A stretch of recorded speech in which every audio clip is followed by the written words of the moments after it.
दीप अमावस्येच्या दिवशी आपल्या घरात दिव्यांची पूजा करण्याची एक सुंदर परंपरा आहे आणि यावर्षी ही दीप अमावस्या 12 ऑगस्टला आलेली आहे.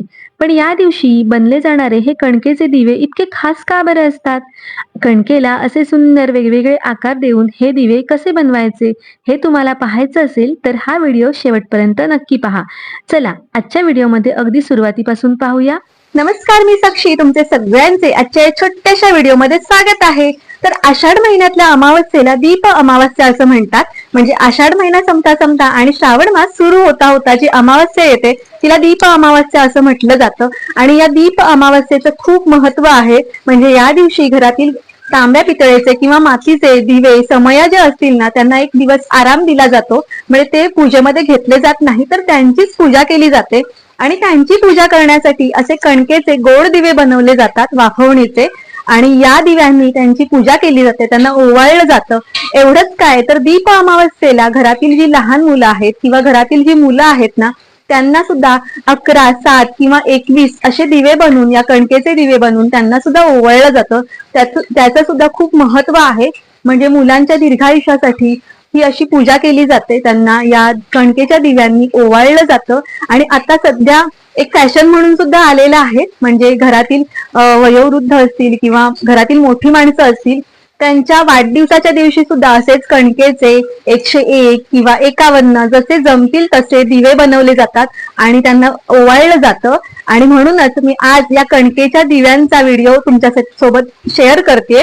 आणि मी या व्हिडिओमध्ये 11 प्रकारचे म्हणजे 11 वेगवेगळ्या प्रकारचे वेगवेगळ्या आकाराचे दिवे करून दाखवलेले आहेत. परंतु तुम्हाला जमत असेल ना तर तुम्ही यातील एखादी पद्धत वापरून दिवे बनवा आणि तुमच्या घरातील मुलांना नक्की ओवाळा. जेणेकरून त्यांचं आयुष्य चांगलं, त्यांना दीर्घायुष्य लाभेल आणि त्यांचं आरोग्य सुद्धा उत्तम राहील. आणि खरं तर त्यांचं आरोग्य उत्तम राहणं हेच सोन्याहून पिवळं असतं.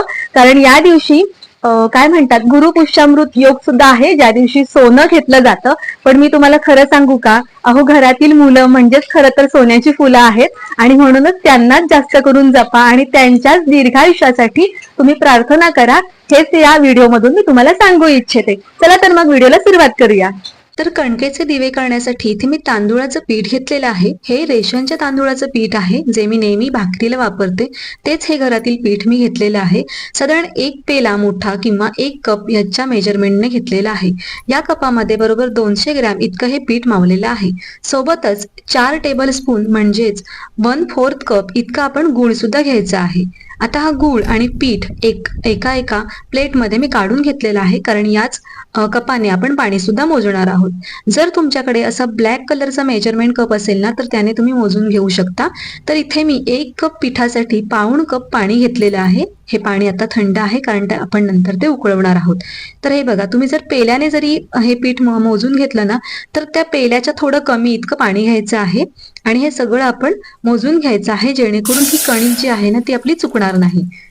तर साधारण आपण मोदक जेव्हा बनवतो ना तेव्हा म्हणजे 1 कप जर तांदूळाचं पीठ असेल तर तेवढंच पाणी घेतो. पण इथे आपल्याला पाणी थोडं कमी घ्यायचं आहे, जेणेकरून हे दिवे जे आपण बनवणार आहोत ना ते तिंबणार नाहीत. तर पाणी गरम करून घेतलं, गूळ घातला, गूळ विरघळला की गॅस बंद करून घेतलेला आहे, जेणेकरून यातील कचरा आपल्याला गाळून घेता येईल. तर एका गाळणीच्या साह्याने यातील कचरा आपण गाळून घेतलेला आहे. म्हणजेच हे गुळाचं पाणी गाळून घेतलेलं आहे. तर पाणी बघाल तुम्ही आता एकदम क्लिअर आहे. तर हे पाणी ज्या पातेलीमध्ये आपण हे मिश्रण एकत्र केलेलं होतं त्याच पातेलीमध्ये मी पुन्हा ओतून घेतलेलं आहे, जेणेकरून जास्तीची भांडी पडणार नाहीत. आता गॅस मध्यम ठेवलेला आहे. पाण्याला उकळी आली की लगेचच यामध्ये तांदूळाचं पीठ घालून घ्यायचं आहे. आता मात्र आपल्याला गॅस पूर्णपणे लो ठेवायचा आहे आणि हे मिश्रण, हे पीठ छान एकजीव होईल अशा पद्धतीने ढवळून घ्यायचं आहे. तर हे पीठ व्यवस्थित असं एकजीव झालं, याच्या गुठळ्या जेवढ्या जमतील तेवढ्या मोडून घ्यायच्या आहेत आणि यावरती झाकण ठेवायचं आहे. गॅस बंद करून घ्यायचा आहे आणि गरम असतानाच हे पीठ, ही जी कणिक आहे ती एका प्लेटमध्ये किंवा परातमध्ये काढून घ्यायची आहे आणि एका पेल्याच्या साह्याने किंवा एका ग्लासाच्या साह्याने याच्या गुठळ्या मोडून घ्यायच्या आहेत आणि छान एकजीव असं पीठ आपल्याला हे भिजवून घ्यायचं आहे. गरम असतानाच हे पीठ जर आपण भिजवलं तर ते व्यवस्थित आणि चांगलं भिजलं जातं. तर आता थोडं थंड झाल्यानंतर आपल्या हाताला सोसवतंय, म्हणजे हाताला चटके बसत नाहीयेत असं जेव्हा आपल्याला वाटेल, तेव्हा आपण हातानेच याचं हे पीठ भिजवून घ्यायचं आहे. साधारण मोदकाच्या पिठेच्या तुलनेत ह्या कणकेचा गोळा आहे ना, तो थोडा टणक असला पाहिजे, जेणेकरून जे आपण दिवे बनवणार आहोत ना, ते तिमणार नाहीत किंवा त्याचा जो आकार आहे तो बिघडणार नाही. आता थोडंसं पीठ म्हणजे जेवढे आपल्याला पटापट जेवढे करता येतील तेवढं थोडंसं पीठ हे काढून घेतलेलं आहे बाजूला, आणि बाकीचं पीठ आहे ना उरलेलं शिल्लक, ते मी असं प्लॅस्टिकच्या पिशवीमध्ये काढून घेतलेलं आहे, जेणेकरून त्याला वारा लागणार नाही. आणि वारा लागला ना तर आपण जेव्हा हे दिवे वळू ना तेव्हा त्याची कडा मोडत जाते, आणि म्हणून हे पीठ प्लॅस्टिकच्या पिशवीमध्ये किंवा पातेलीमध्ये झाकून ठेवायचं आहे. साधारण मोठ्या लिंबा एवढा मी गोळा घेतलेला आहे. हे बघा, व्यवस्थित हा गोळा करून घेतलेला आहे, आणि थोडंसं पीठ ताटामध्ये घालून घेतलं आणि थोडंसं वरती हाताला लावून घेतलेलं आहे. आता अंगठा आणि हाताची 3 बोटांच्या साह्याने किंवा 2 बोटांच्या साह्याने आपल्याला हे बघा, आधी अंगठ्याने असा मध्ये थोडा खोल खड्डा करून घ्यायचा आहे, आणि खड्डा झाल्यानंतर आपण अंगठामध्ये ठेवायचा आहे, आणि बाजूने हे बघा, आपण अजिबातच दुसरा हात या दिव्यांना बनवताना लागत नाही, आणि उचलावा सुद्धा लागत नाही जसं आपण मोदकाची पारी बनवतो तेव्हा. तर हे तसं हात ताटावरतीच ठेवूनच आपण सरकवत हे बघा, मी या व्हिडिओमध्ये दाखवते त्या पद्धतीने असं खोल अशी वाटी करून घ्यायची आहे. तर एकदम साधी सोपी अशी पद्धत आहे. तुम्ही सुद्धा ही कणिक जर व्यवस्थित परफेक्ट भिजवलीत ना तर तुम्हाला सुद्धा अगदी सहजपणे करता येतील. तर हे बघा, तुम्हाला मी आता इथे दाखवते पुन्हा अंगठा आणि बोटांच्या साह्याने कशा पद्धतीने मी करते. आता तुम्ही बघू शकता इथे छान अशी ही वाटी बनवून तयार झालेली आहे. हे बघा, खालून सुद्धा एकदम सपाट अशी आहे, जेणेकरून ती आपण वाफायला ठेवल्यावर किंवा ताटामध्ये ठेवल्यावरती एकदम व्यवस्थित अशी बसेल, हलणार नाही. आता ही मी सुरुवातीला पणतीप्रमाणे हा आकार दिलेला आहे या दिव्याला. तर हे बघा, थोडंसं वरून प्रेस केलेलं आहे, जेणेकरून जी वात आपण ठेवू ना ती परफेक्ट अशी राहील. तर आता हा पणतीसारखा मी दिवा करून घेतलेला आहे, आणि तुम्ही बघाल इथे एकदम सगळ्या बाजूने सारखा असं झालेलं आहे, आणि एकदम साध्या सोप्या पद्धतीने मी तुम्हाला दाखवलेलं सुद्धा आहे.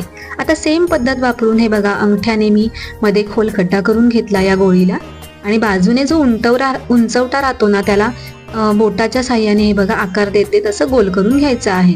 एकदम साध्या सोप्या पद्धतीने हे जमतं. तुम्ही पहिल्यांदाच जरी करत असाल ना तरी सुद्धा अगदी सोप्या पद्धतीने पटकन जमून जाईल. एवढं काही कठीण याच्यात काही नाहीच आहे. तर हे बघा, आता मी थोडं सेम करून घेतलेला आहे दिवा, आणि त्यानंतर हा जो खालचा भाग आहे ना तो थोडासा जमलं तर जाड ठेवायचा आहे जर तुम्हाला अशी डिझाईन करायची असेल तर. आणि अशा पद्धतीने मी थोडा आकार देऊन घेतलेला आहे. आणि आता इथे मी माचीची काडी घेतलेली आहे, आणि माचीच्या काडीचा हा उलटा भाग आहे ना त्याने इथे मी असं मध्ये आकार देऊन घेते, म्हणजेच डिझाईन करून घेते. तर तुम्ही इथे अगरबत्तीची काडी सुद्धा वापरू शकता. आता अशा पद्धतीने मी हा असा आकार देऊन घेतलेला आहे. तर हा बघा किती सुंदर असा आकार आलेला आहे, आणि हा असाच दिवा तुम्ही ठेवू शकता. तर मी इथे थोडंसं कमळाच्या पाकळ्यांप्रमाणे दिसावं म्हणून थोडंसं प्रेस करून घेते. आता हा सुंदर असा दिवा बनून तयार झालेला आहे, तुम्ही इथे बघू शकता. आणि वरून तुम्ही समईप्रमाणे सुद्धा याला आकार देऊ शकता. तर मी सुद्धा आता थोडा वेगळ्या पद्धतीने म्हणजे कमळाच्या फुलाच्या प्रमाणेच करते, म्हणून पुन्हा एकदा माचीच्या काडीने याच्या कडेला थोडं आतमध्ये ढकलून अशा कळ्या पाडून घेतलेल्या आहेत. हे बघा, आता हा दिवा खूप सुंदर असा दिसतोय आणि खूप अट्रॅक्टिव्ह सुद्धा दिसतोय. तर हा दिवा बनवून सुंदर असं झालेला आहे. आता सोबतच मी आणखीन एक तुम्हाला दुसरा दिवा दाखवते. आता आमच्याकडे तरी कोकणात असे दिवे आहेत ना, ते बारशाला बनवले, आजही बारशाला बनवले जातात. तर ज्याप्रमाणे उखळ असते ना, म्हणजे अंकल्पीवरती आता अंकल्पी मुलं म्हणजे बाराखडीची अंकल्पी मुलं वापरतात की ती मला माहित नाही, पण जशी अंकल्पीवरती जसं चित्र असतं ना, उखळ उखळ उखळ, तसंच ही उखळीप्रमाणे हा दिवा मी केलेला आहे. आणि असेच जे दिवे आहेत ना, ते आजही आमच्याकडे बारशाला केले जातात. बारशाला 5 दिवे तरी लागतात. पाळण्याच्या खाली हे 5 दिवे ठेवले जातात. आता कोण किती करतं मला माहित नाही, परंतु हे आमच्याकडे अशा पद्धतीचे उखळीसारखे दिवे केले जातात.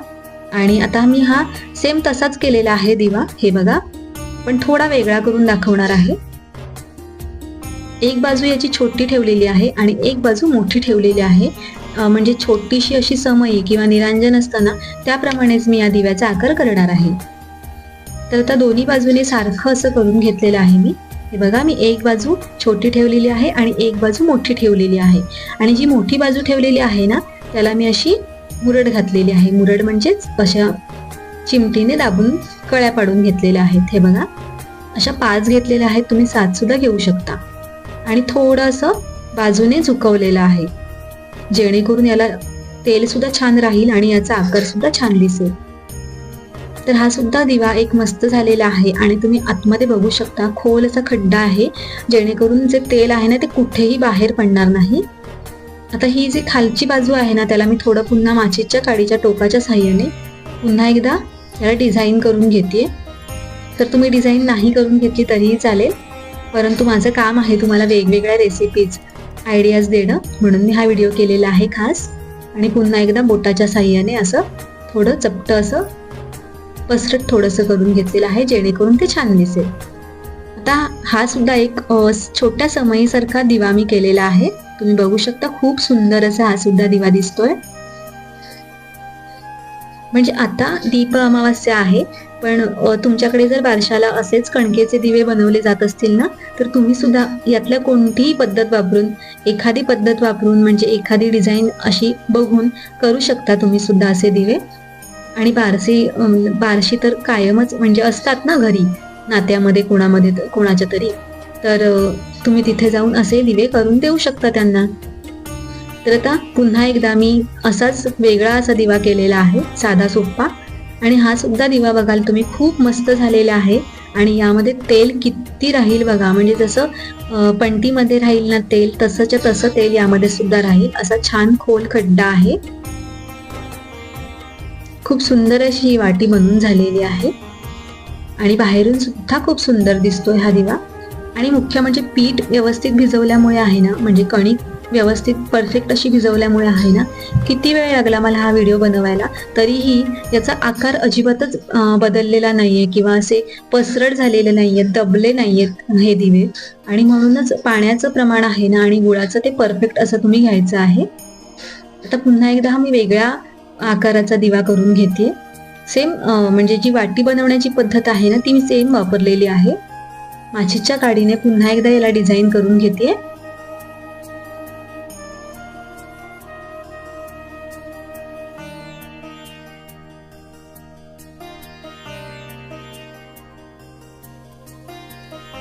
आता या दिव्याला आहे ना, खालून कमळासारख्या पाकळ्या केलेल्या आहेत किंवा पानांप्रमाणे केलेल्या आहेत. आणि वरून मी अशी चिमटीने डिझाईन करून घेते, म्हणजेच कळ्या पाडून घेते. हे बघा, जसं आपण मोदकाला करतो ना त्या पद्धतीने. फक्त मी खालपर्यंत याच्या कळ्या पाडलेल्या नाहीयेत, तर वरच्यावरच केलेल्या आहेत. आणि थोडं कडेने सुद्धा असं करून घेते, जेणेकरून हा दिवा आकर्षक दिसेल.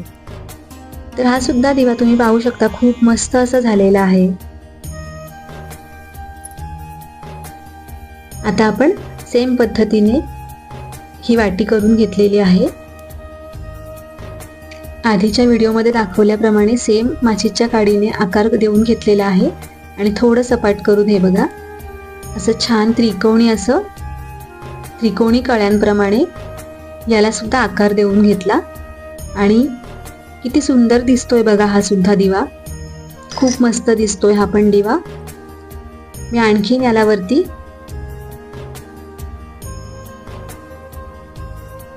तर हा मी आधीचा बनवलेला दिवा आहे ना, तो अशा पद्धतीनेच केलेला होता, फक्त याला खाली त्रिकोणी असा चिमटी मारून आकार दिलेला आहे. आता याला मी कळ्या करून घेणार आहे. तर हा सुद्धा दिवा खूप सुंदर दिसतोय. मला सगळ्यात जास्त कोणता जर दिवा आवडला असेल ना, तर तो हा जास्त आवडलेला आहे. तसं तर सगळेच दिवे खूप सुंदर दिसत आहेत. तर हा सुद्धा खूप मस्त असा दिवा बनवून झालेला आहे. आणि मुख्य म्हणजे तुम्ही यातील वाटी बघा, किती सारं तेल यामध्ये राहील. आता सेम पद्धतीने मी पुन्हा एकदा अशीच वाटी करून घेतली आणि सोपी पद्धत तुम्हाला दाखवते. समोरासमोर मी चिमटीने कळ्या करून घेतलेल्या आहेत. हे बघा, अशा 4 कळ्या पाडून घेतलेल्या आहेत. तुम्ही 5 सुद्धा पाडू शकता. आणि हा सुद्धा एक सोप्या पद्धतीने बनवलेला दिवा बनून तयार झालेला आहे. आणि या दिव्याला अजिबातच वेळ लागणार नाही. जर तुम्हाला बाकीचे कोणतेही दिवे आकाराचे बनवता नाही आले तर असा तरी दिवा तुम्ही नक्की बनवून बघा. तर आता हे 8 दिवे मी बनवून झालेले आहेत. तर 8 दिवे बनवायचे नसतात. 8 आणि काठ हा शब्द सुद्धा खूप ऐकायला विचित्र वाटतो, म्हणूनच मी 11 दिवे बनवते. आणि जे मी पिठाचं प्रमाण घेतलेलं आहे ना, त्यामध्ये मी असे डिझाईनचे 11 दिवे बनवून झालेले आहेत. त्याच प्रमाणामध्ये आहेत ना, बरोबर 21 दिवे बनवून तयार होतील. आणि 11 हा आकडा सुद्धा खूप शुभ आहे. त्यामुळे शक्यतो तुम्ही सुद्धा दिवे बनवताना 11 किंवा 21 अशा आकड्यामध्येच बनवायचे आहेत. तर हा सुद्धा एक असाच दिवा करून घेतलेला आहे मी. त्याला आतमध्ये थोडा तेल राहण्यासाठी खड्डा करून घेते. ज्याप्रमाणे निरांजन असतं ना, त्या पद्धतीने मी हा दिवा बनवते आता. कारण वरचा आकार निरांजनाचा असा असतो आणि म्हणून मी सरळ बोटं ठेवून थोडं असं पसरट करून घेतलेलं आहे. आणि नंतर मग याला चिमटीने चिमट्या पाडून घेतलेल्या आहेत, म्हणजेच कळ्या करून घेतलेल्या आहेत. तर हा सुद्धा दिवा खूप सुंदर असा झालेला आहे. आणि एकदम छोटूशी अशी पणती करून घेतलेली आहे मी. ही बघा, तर दुसरी होती आधीची ती मोठी होती आणि आता ही छोटीशी करून घेतलेली आहे. आता बरोबर 11 दिवे बनवून तयार झालेले आहेत. हे बघा, सगळे दिवे खूप सुंदर असे दिसतात. आणि हा संपूर्ण व्हिडिओ बनवताना मला जवळजवळ 1 तासभर तरी गेलेला आहे. म्हणजे तुम्ही समजूच शकता की व्हिडिओ बनवताना खूप वेळ जातो परफेक्ट व्हिडिओ येण्यासाठी. तरीही या दिव्यांचा आकार अजिबात बदललेला नाहीये. दिवे असे पसरट झालेले नाहीयेत. एकदम परफेक्ट जैसे थे हे दिवे राहिलेले आहेत. आणि आता हे दिवे आपण वाफवून घेतोय. तर इथे मी चाळणीला तेल लावून घेतलेलं आहे. आणि जेवढे राहतील तेवढे मी दिवे यावरती बसवून घेतलेले आहेत. राहतील तेवढे नाही, तर मी नंतर सगळेच दिवे ॲडजस्ट केलेले आहेत आणि एकदाच वाफवून घेतलेले आहेत. पाणी गरम झालेलं आहे. पाण्याला उकळी आल्यानंतर हे भांडं, ही चाळण याच्यामध्ये ठेवलेली आहे. आणि तुम्ही बघू शकता मी सगळेच दिवे यामध्ये ठेवून घेतलेले आहेत. आणि मध्यम आचेवरती 10 मिनिटं मी हे दिवे वाफवून घेतलेले आहेत. आणि दिवे परफेक्ट असे वाफलेले आहेत. तरी सुद्धा या दिव्यामध्ये सुद्धा तुम्ही बघू शकता पाणी सुद्धा गेलेलं आहे वाफवणीचं. आणि तरी सुद्धा दिवे एकदम परफेक्ट आहेत. अजूनही त्याचा आकार बदललेला नाहीये. हाताला गरम लागतायत, चटके बसतायत. आणि मी काढते इथे. तर हे दिवे बघाल तुम्ही तर अजिबात त्यांचा आकार बदललेला नाहीये, तिंबलेले नाहीयेत, अजिबात पसरट झालेले नाहीयेत. आणि आता या दिव्यांमध्ये मी वाती घालून घेतलेल्या आहेत. काही दिव्यांमध्ये फुलवाती सुद्धा घालून घेतलेल्या आहेत. आणि तेल तुम्ही बघाल यामध्ये मी आता तरी कमीच घालते, कारण मी हा व्हिडिओ खास बनवलेला आहे. कारण पूजेसाठीचे दिवे मी नंतर त्या दिवशी करणार आहे. तर यामध्ये तेल अगदी ज्याप्रमाणे पणतीमध्ये तेल राहतं ना, त्याचप्रमाणे यामध्ये या दिव्यांमध्ये सुद्धा तेल राहिलेलं आहे. आणि कुठेही पसरट झालेले नसल्यामुळे तेल असं खाली आलेलं नाहीये अजिबात, दिव्यांमधून झिरपलेलं सुद्धा नाहीये. तर हे सगळे दिवे छान असे बनवून झालेले आहेत. तर हा संपूर्ण व्हिडिओ तुम्हाला कसा वाटला मला कमेंटमध्ये नक्की सांगा. आणि व्हिडिओ जर तुम्हाला आवडला असेल किंवा माझ्या चॅनलवरचे जर व्हिडिओ तुम्हाला आवडत असतील ना, तर चॅनलला सबस्क्राईब करा आणि जास्तीत जास्त शेअर सुद्धा नक्की करा. आणि तुम्हाला यापैकी कोणता दिवा जास्त आवडलेला आहे ते सुद्धा मला कमेंट करून नक्की सांगा. आणि हो, गेल्या वर्षी आपण मोदकांचा व्हिडिओ जो केलेला होता ना, त्याला खूप छान असे व्ह्यूज आलेले होते आणि आता यावर्षी सुद्धा येत आहेत. तर यावर्षी आहे ना, आपण एक प्लॅनिंग करतोय, म्हणजे लाईव्ह घ्यायचं आहे आणि लाईव्हमध्ये मोदक शिकवणार आहे तुम्हाला मी. तर तुम्हाला मोदक माझ्याकडून शिकायला आवडेल का ते मला कमेंटमध्ये नक्की सांगा. आणि कोणत्या वारी घ्यायचा आहे आपला लाईव्ह, कोणत्या वेळेला घ्यायचा आहे ते सुद्धा मला कमेंटमध्ये नक्की सांगा. पुन्हा भेटूया नेक्स्ट व्हिडिओमध्ये. तोपर्यंत बाय.